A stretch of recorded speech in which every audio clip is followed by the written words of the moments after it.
Gramz's YouTube channel where I talk about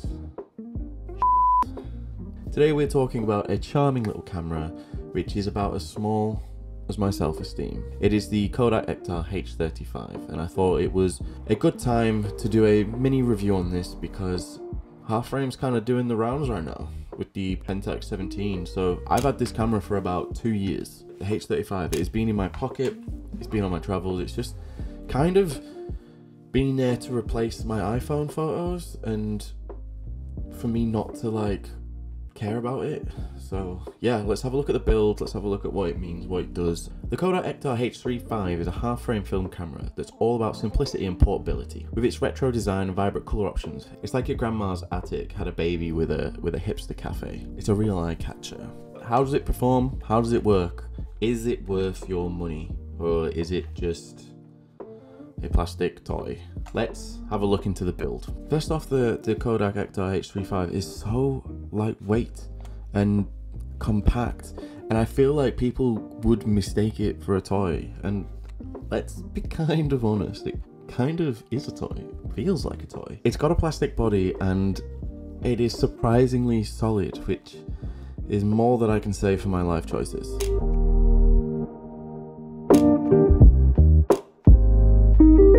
The controls are very minimalistic, very basic and simple. You've got your shutter button, your advance wheel, you know, you've got your release buttons on the bottom for the flash here.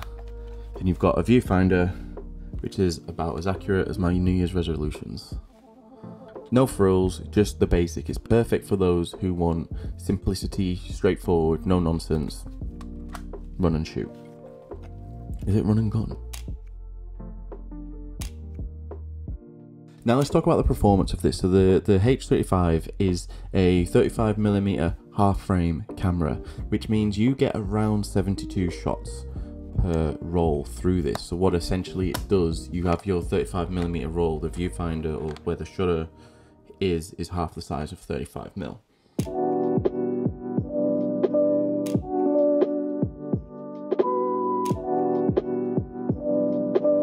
The images do have a unique look, and by a unique look I mean there is noticeable grain and lack of detail, should I say.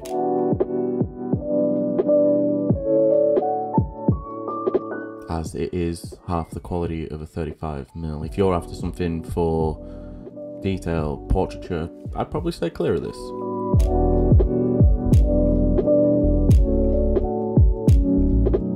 But it's not 110, right? So you gotta have better quality than 110. I'd say that if you were just running around posting these on Instagram, you would absolutely be fine with this. In terms of usability, it is about as straightforward as it gets. It's got a fixed focus lens, which means you don't have to worry about adjusting focus. All you have to do is point it and shoot. However, you do need to be mindful with your subjects and distances for maximum sharpagenness. Is that a new word I just created? Sharpagenness. The built-in flash is a nice touch for those low light situations, and as I said previously, you've just got your switch on the front here. However, it is not the most powerful, and I would probably still remain pretty close to your subject to be able for them to be nicely visible. Otherwise you get some kind of faded, weird look, which I have had many a times. I would probably say about 1 meter, maybe 2 meters max from your subject. So just make sure you stay within reasonable range and don't go like trying to take photographs of bats in caves, because yeah, I wouldn't. Plus Batman lives there and he'll probably lock you up in a room with Robin, so you don't want to piss him off. The majority of this was shot with like 100 ISO, so if you're gonna put film in it, I would be putting 400. I mean, I'm saying 400 minimum because I live in the UK. I mean, if you're living in America and you're like, or Spain, sorry, or just any sunny country, yeah, you probably could get away with 100, but here in England, these darker, more miserable countries, I'd probably be putting a higher ISO in these things.